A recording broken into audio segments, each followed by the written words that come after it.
Vamos abrir a palavra do Senhor, irmãos. Segundo livro dos Reis, capítulo 4, do versículo 1 ao versículo 7. Vamos meditar em um texto bem conhecido, no qual Eliseu é instrumento do Senhor na multiplicação do azeite da viúva. Segundo livro dos Reis, capítulo 4, do verso 1 ao verso 7. Depois da leitura, permaneça com a sua Bíblia aberta. A gente vai refletir nessa passagem e a gente vai estar recorrendo a ela para que você possa estar acompanhando. Mantenha a sua mente ligada, não deixe nada lhe distrair. Foque nesse momento na exposição da palavra do Senhor. Direcione a sua mente, os seus olhos, naquilo que o Senhor está ministrando ao seu coração. Segundo Reis, capítulo 4, do versículo 1 ao versículo de número 7.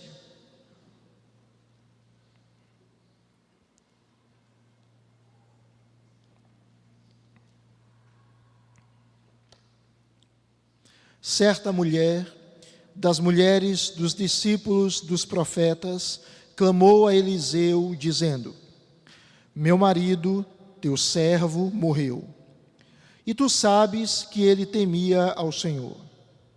É chegado o credor para levar os meus 2 filhos para lhe serem escravos. Eliseu lhe perguntou: Que te hei de fazer? Dize-me que é o que tens em casa. Ela respondeu: Tua serva não tem nada em casa, senão uma botija de azeite. Então disse ele: Vai, pede emprestadas vasilhas a todos os teus vizinhos, vasilhas vazias, não poucas. Então, entra e fecha a porta sobre ti e sobre teus filhos, e deita o teu azeite em todas aquelas vasilhas. Põe à parte a que estiver cheia. Partiu, pois, dele e fechou a porta sobre si e sobre seus filhos. Estes lhe chegavam as vasilhas e elas enchia. Cheias as vasilhas, disse ela a um dos filhos: Chega-me aqui mais uma vasilha. Mas ele respondeu: Não há mais vasilha nenhuma. E o azeite parou. Então foi ela e fez saber ao homem de Deus. Ele disse: Vai, vende o azeite e paga a tua dívida, e tu e teus filhos vivei do resto. Amém. Vamos orar, irmãos. Deus vai falar ao nosso coração através da sua palavra. Pai, nós te agradecemos pela oportunidade de abrirmos a Sagrada Escritura e rogamos que ela mais uma vez fale ao nosso coração de uma maneira poderosa. Nós oramos em nome de Jesus Cristo. Amém, Senhor. Amém. Meus amados irmãos, o evento que é narrado nesse texto, ele acontece logo depois da narração da vitória de Israel sobre Moabe. Uma vitória que foi revelada de maneira profética por Deus ao profeta Eliseu. Então, segundo Reis, capítulo 4, ele está colocado logo após a vitória que Deus concedeu aos israelitas contra os moabitas. Logo depois desta ação divina em um conflito internacional, a passagem vai retratar a ação de Deus através de Eliseu na vida de uma viúva. É interessante isso, porque o texto sai de um evento macro para um evento micro. Ou seja, o texto ele está tratando da ação de Deus nos negócios das nações, e logo depois ele vai apresentar a ação de Deus na vida de uma pessoa simples. O que isso nos mostra, irmãos? Isso nos mostra que o Deus a quem servimos e cremos é um Deus que age tanto no coletivo quanto no individual. É um Deus que age tanto nos povos como no indivíduo. É o Deus que trata dos negócios das grandes nações, mas é o Deus que trata da causa de uma viúva simples, pobre, carente e sob tribulação. Então nós temos aqui, nos capítulos 3 e 4, Deus agindo, a graça de Deus atuando na vida do seu povo. No capítulo 3, Deus nos mostra a sua graça vencendo o adversário, subjugando os seus inimigos e os inimigos do povo de Deus. No capítulo 4, nós vemos um outro aspecto da graça de Deus, atuando na vida desta viúva. Observe o quadro que o texto retrata. O texto nos mostra uma mulher que outrora era casada com um dos discípulos dos profetas, um homem piedoso, um homem que temia a Deus. Aquela mulher era casada com um homem que tinha um compromisso com Deus. Aquela mulher teve 2 filhos com aquele homem. Mas o texto nos mostra que o seu marido morre. Aquela mulher, portanto, agora é uma viúva. Aquela mulher não tinha seguro de vida, aquela mulher não gozava dos benefícios do INSS, aquela mulher não tinha grandes propriedades, não era rica. Na verdade, aquela mulher, com a perda do seu marido, ela perdeu a renda da sua casa e ela adquire uma dívida. Mas a situação era ainda mais grave. Ela tinha perdido o marido, ela tinha uma dívida, mas ela está a ponto de perder os seus 2 filhos, pois estes se tornariam escravos dos credores, até que a dívida fosse paga, porque era assim que funcionava naquele contexto. Se alguém tinha uma dívida e não podia pagá-la, os seus filhos iriam trabalhar pelo credor até que a dívida fosse quitada, ou até que chegasse o ano que a Bíblia chama de ano do jubileu, que era o ano em que os israelitas liberavam da servidão todos aqueles que estavam trabalhando para eles e os devolvia às suas famílias. Então nós temos aqui uma mulher sem marido, sem renda e fatalmente sem a presença dos seus 2 filhos iminentemente, num futuro muito breve. A história de dor desta mulher, ela é transformada por uma intervenção graciosa de Deus. A Bíblia diz que Deus é aquele que faz justiça ao órfão e à viúva. E Deus, observando a atitude, o momento daquela mulher, Ele envia Eliseu para auxiliá-la. Nós temos aqui uma história de sofrimento que é transformada. Nós temos aqui uma história de lamento, de angústia que é mudada. Por quê, irmãos? Porque o Deus a quem servimos, Ele pode transformar a minha história, a sua história de dor e de derrota em uma história de milagres, marcada pela cura e pela vitória. O Deus a quem nós servimos, Ele tem essa capacidade, Ele tem esse poder de, diante dos quadros mais aterradores, mais difíceis, Ele é poderoso para converter a tristeza em alegria. Louvado seja o seu nome.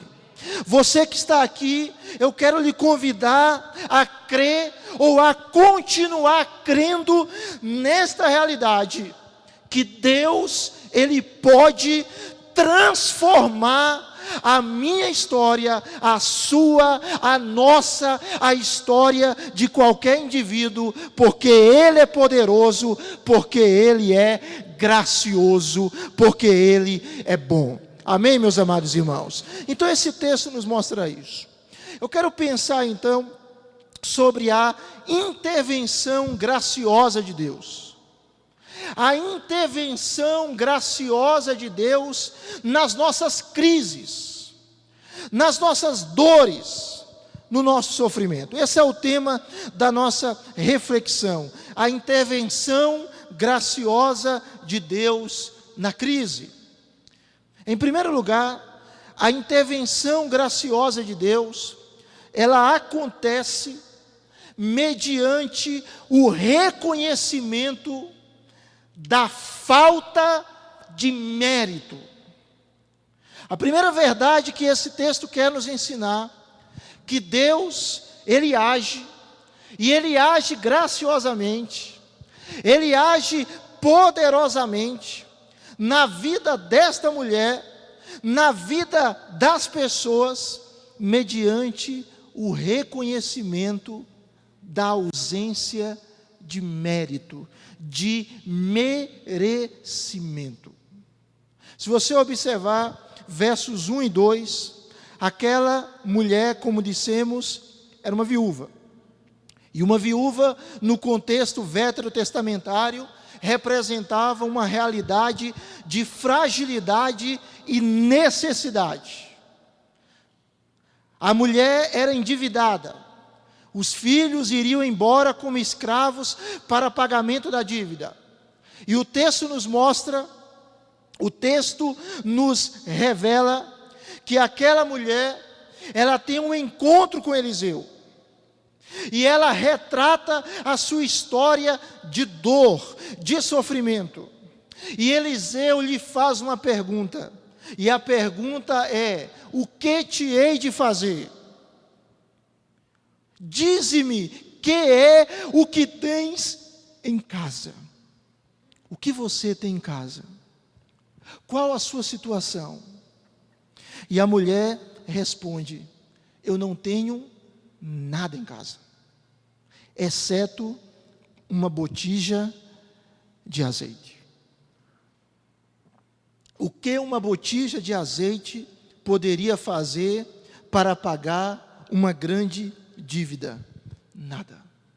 A botija de azeite não podia resolver o problema daquela mulher. Portanto, o que ela estava falando era uma declaração da sua incapacidade para solucionar o seu grande problema, a sua grande dor, a sua grande necessidade. Meus amados irmãos, o que esse texto nos revela então? Esse texto nos mostra uma mulher que sabia que tinha uma crise a qual ela não podia resolver com o seu próprio poder. E é aí que entra a ação de Deus para mudar o quadro. Porque Deus, Ele intervém na vida de pessoas que reconhecem, como esta mulher viúva, a sua necessidade e a sua incapacidade. Quando nós olhamos a história, nós percebemos as grandes intervenções de Deus. É um Deus que cria e sustenta todo o universo. É um Deus que dá ao homem a inteligência. É um Deus que cura o homem das suas enfermidades físicas. É um Deus que traz cura para as emoções. É um Deus que traz suprimento para as necessidades e prosperidade. Mas um Deus cuja bênção maior é a salvação na pessoa de Jesus Cristo. E todas as bênçãos de Deus, elas acontecem independentemente do nosso mérito, a despeito da nossa fragilidade. Talvez eu e você estejamos em uma situação a qual necessitamos da intervenção de Deus, seja no nosso coração, seja no nosso físico, seja no nosso ambiente familiar, seja na nossa família, e a gente olha, percebe a nossa necessidade, olha, nota o nosso imerecimento, mas é aí que a nossa alma pode se animar, é aí que o nosso coração pode se encher de esperança, porque há um Deus que age, há um Deus que intervém, independentemente do nosso mérito. Presta atenção, qual é a maior bênção que Deus pode conceder a um ser humano? A maior bênção é a salvação. O apóstolo Paulo diz em Romanos 3:24, que nós somos justificados gratuitamente por sua graça, ou seja, pela graça de Deus, mediante a redenção que há em Cristo Jesus. Paulo está dizendo o seguinte, que Deus nos declara justos de graça. E Deus nos declara justos mediante o ato pelo qual Cristo nos comprou, nos tirou da escravidão e nos libertou. Ou seja, Ele nos redimiu. Ou seja, se a maior de todas as bênçãos, que é a salvação, nós conseguimos pela graça, todas as outras bênçãos, que são menores do que a salvação, nós alcançamos também pela graça. Se você quer receber a intervenção de Deus na sua vida e na sua história, a primeira coisa que nós precisamos entender é: nós somos necessitados. A segunda coisa é: nós não podemos resolver o nosso problema, mas há alguém que pode. Há alguém que pode. Louvado seja o nome do Senhor. E esse alguém que pode, Ele está aqui. Mas há uma segunda coisa que esse texto nos revela. Esse texto nos mostra que a intervenção graciosa de Deus em meio às nossas crises, ela acontece mediante a utilização do que se tem na mão, mediante o uso daquilo que o próprio Deus nos deu, nos concedeu. Se você observar o verso 3 e 4, depois da pergunta de Eliseu, aquela mulher responde que não tem nada em casa, senão uma botija de azeite. Diante da pergunta do profeta quanto ao que deveria fazer a ela, e o que ela possuía em casa para a sua subsistência, a viúva responde então que só tem um pouco de azeite. O azeite era muito apreciado em Israel. Por quê? Porque o azeite, ele servia como alimento, como medicamento, cosmético, combustível e para fins religiosos. Oficiais eram ungidos através do azeite. Reis, sacerdotes, profetas. Então, o texto vai mostrar que é exatamente a partir desta botija de azeite que o milagre irrompe na vida daquela mulher. Para que servia uma botija de azeite diante das dívidas? Exatamente a partir deste pouco azeite que o milagre aconteceu. Isso nos ensina, irmãos, que muitas vezes Deus parte do que temos para realizar coisas maravilhosas na nossa vida. Muitas vezes Deus parte do pouco que temos para nos dar aquilo que não temos e aquilo que não podemos obter com o nosso merecimento. É assim que Deus faz. Vamos pensar em algumas histórias. A primeira história, a história da libertação do povo de Israel do Egito. Deus usa um homem chamado Moisés. E quando Deus chama Moisés, Moisés apresenta uma série de desculpas, revelando a sua incapacidade. E Deus, diante das várias escusas do escolhido, chega um determinado momento, no capítulo 4 de Êxodo, que Deus pergunta a Moisés: o que você tem na mão? E Moisés responde: eu tenho uma vara, eu tenho um bordão, é o que eu tenho. Moisés um dia foi herdeiro do trono do Egito, filho da filha de Faraó, homem criado em toda a ciência, em toda a sabedoria, mas agora ele é um mero pastor de ovelhas, que cuida das ovelhas do seu sogro, que vive sob favores. É isso que ele é. Qual é o seu bem? O seu bem é um bordão, é uma vara. Mas foi exatamente com essa vara que Deus efetuou os grandes livramentos lá no Egito. Foi exatamente com esta vara que Deus executou as pragas. Foi exatamente com esta vara que Deus libertou o seu povo. Foi exatamente com esta vara que o mar vermelho se abre, o povo de Israel passa enxuto pelo meio do mar, e o exército de Faraó é subjugado, é vencido com uma vara. Deus, ele usou o pouco que Moisés tinha para libertar o povo. Vamos pensar agora em um evento lá no Novo Testamento. Está Pedro e seus companheiros de pesca diante da frustração de terem passado a noite toda, que era um momento propício para pescar, mas infelizmente não conseguiram êxito. E o que Deus faz? O que o Senhor Jesus realiza para trazer a prosperidade da pesca para Pedro e seus amigos? Deus usa exatamente as redes que eles tinham em mãos. Deus não substituiu as redes, Jesus não trocou as redes, Jesus podia simplesmente com uma palavra trazer os peixes para perto de si, mas não.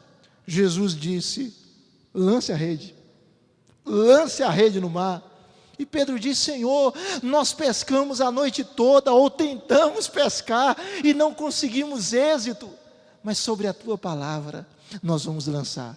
E o texto diz que quando eles lançam, vem uma quantidade tão grande de peixes, que as redes ficam a ponto de se romperem, e os barcos quase afundam, de tantos peixes. Por quê? Porque Deus usa o pouco que nós temos para realizar grandes coisas. Certa feita, Jesus está pregando, e Jesus estava ensinando. Chega o finalzinho da tarde, os discípulos dizem: Senhor, despede as multidões, está tarde, deixa o povo ir para casa, para que eles possam buscar comida. E aí Jesus diz para eles: dá-lhes vós mesmos o que comer. Como é que a gente vai dar de comer a tanta gente? E o texto diz que havia ali um rapazinho, que, quem sabe, a mãe chegou para ele e disse: meu filho, você vai ouvir o mestre, leve 5 pães e 2 peixes, porque se você sentir fome, talvez o ensino possa fluir, possa durar um bom tempo, então você vai ter o que comer.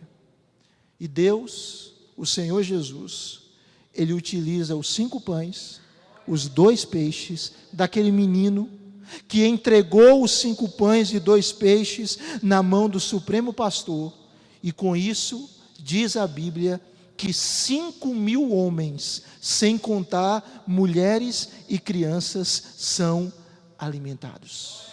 A pergunta é: o que você tem na sua mão para Deus utilizar a fim de realizar um grande milagre? O que você tem? Talvez você diga: eu tenho a minha vida. Deus pode realizar grandes coisas através da sua vida. Deus pode perdoar os nossos pecados e nos conceder uma nova vida.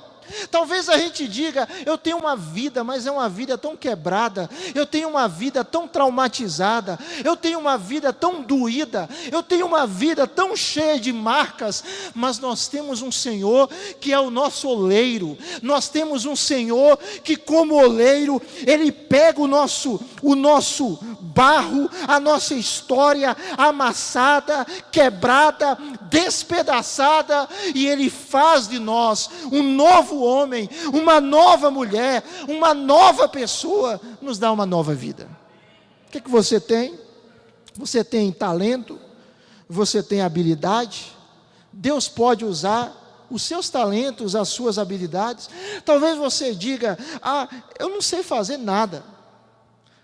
A ciência chega a afirmar que todo ser humano, ele tem cerca de 500 a 700 habilidades. A questão é que ele não descobre. Então eu e você, a despeito da nossa fraqueza, sabemos fazer muito. O que nós temos? Nós temos a nossa capacidade, nós temos o nosso talento. Coloque nas mãos de Deus.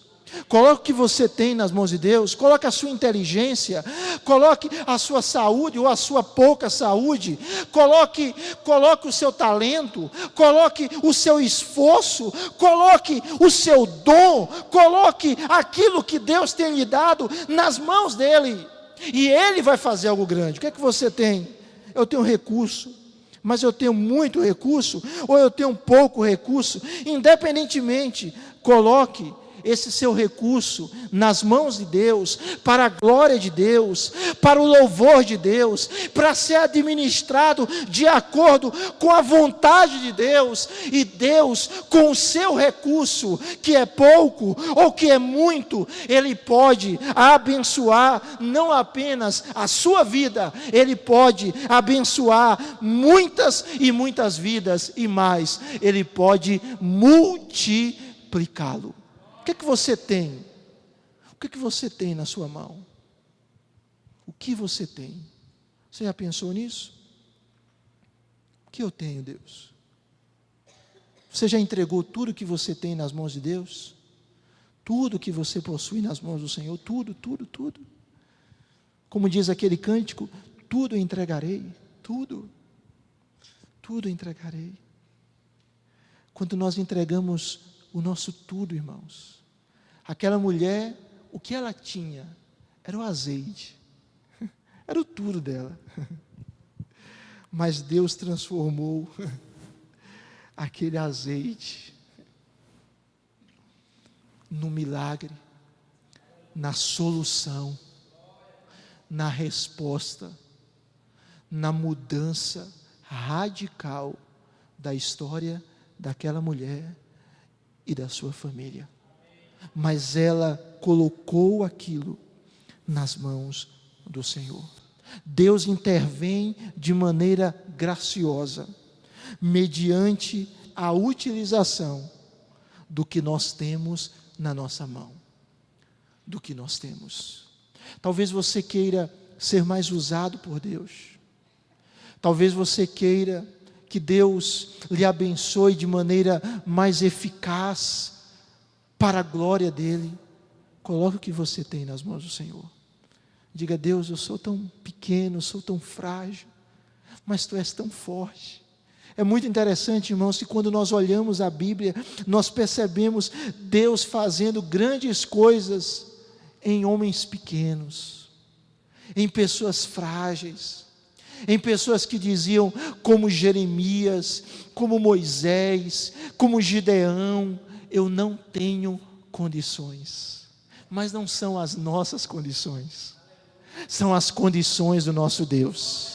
Não são as nossas possibilidades, são as impossibilidades que Deus as torna possíveis. Então, meu amado irmão, coloque-se totalmente nas mãos do Senhor, e Ele pode fazer um milagre na sua vida. Em último lugar, esse texto nos ensina que a intervenção graciosa de Deus em meio às nossas crises acontece mediante um ato de fé obediente. Acontece mediante um ato de fé obediente. O texto diz que depois da resposta da mulher, que ela tinha apenas um pouco de azeite, Eliseu traz uma orientação. E eu confesso que era uma orientação em termos lógicos, humanos, talvez um pouco estranha.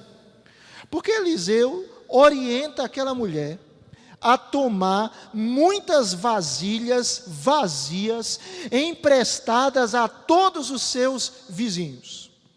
Depois que ela pegasse todas as vasilhas, ela não deveria se expor a nenhum espetáculo. O que ela deveria fazer? Ela deveria simplesmente entrar na sua casa, junto com seus filhos, em portas fechadas, e pegar o azeite, o pouco azeite que ela tinha em uma botija, e começar a encher as outras vasilhas. Tem lógica isso? Tem lógica, irmãos? Não há lógica nisso. E mais, Eliseu ainda disse: coloque à parte à medida que for enchendo as vasilhas. Então você vai enchendo essa vasilha com a sua única botija de azeite, e quando você encher essa vasilha, você coloca à parte. Aí você pega a outra vasilha, enche com a sua botija de azeite e coloca à parte. Pega a outra vasilha, enche com a sua botija de azeite e coloca à parte. Diante dessa informação ilógica, uma botija de azeite para abastecer uma enorme quantidade de vasilhas, diz o texto que a mulher não questiona. A mulher não diz: opa, eu não entendi. Como é que eu com um pouco de azeite vou encher várias vasilhas? Não é lógico isso. Por que você não ora para Deus multiplicar a minha vasilha? Por que você não me dá um dinheiro? Por que você não faz uma campanha? Ela simplesmente obedece. Ela reúne os seus filhos e vai colocando azeite nas vasilhas emprestadas dos seus vizinhos. E eu fico imaginando o filho entregando: tome, mamãe, a vasilha, e ela vai enchendo, e ela vai olhando a sua botija de azeite, e vai percebendo que à medida que ela virava o azeite daquela botija, enchia a vasilha, mas quando ela olhava para a sua botija, continuava azeite. E enchendo, e enchendo, e enchendo. As vasilhas sendo enchidas, sendo colocadas à parte, com uma única botija. Por que aquela mulher obedeceu? Ela obedeceu porque ela creu. Ela seguiu a orientação do profeta, do homem de Deus, porque ela creu. Assim como a desobediência é fruto da incredulidade, a obediência é fruto da fé. É fruto da fé. Adão e Eva pecaram porque eles deixaram de crer na verdade de Deus e preferiram crer na mentira do diabo. Os israelitas no deserto pecaram porque eles preferiram crer no seu próprio coração diante das adversidades, a crerem na promessa de Deus de que eles iriam herdar a terra prometida. Quando nós cremos, nós buscamos obedecer. O texto nos mostra que o azeite somente parou quando não havia mais vasilhas vazias. Chega um momento que ela diz: me dê mais uma vasilha, meu filho. Não tem mais vasilha, mãe. Estão todas cheias. E o azeite para. O azeite para. A quantidade de azeite que ela recebeu foi limitada apenas pelas vasilhas disponíveis. E isso, por sua vez, foi determinado por sua fé. E o azeite parou, diz o texto, versículo de número 6. Vocês se lembram quando 2 cegos chegam a Jesus e pedem para ser curados? Mateus 9:29 afirma que Jesus disse: faça-se-vos conforme a vossa fé. Deus, Ele intervém miraculosamente, mas Ele intervém miraculosamente e graciosamente mediante a nossa fé. Nós precisamos crer, irmãos, nós precisamos crer. O maior de todos os milagres, a salvação em Cristo, nós recebemos mediante a fé. Deus nos salva não por causa da nossa obra, Deus nos salva por causa da obra perfeita e definitiva de Cristo na cruz do Calvário.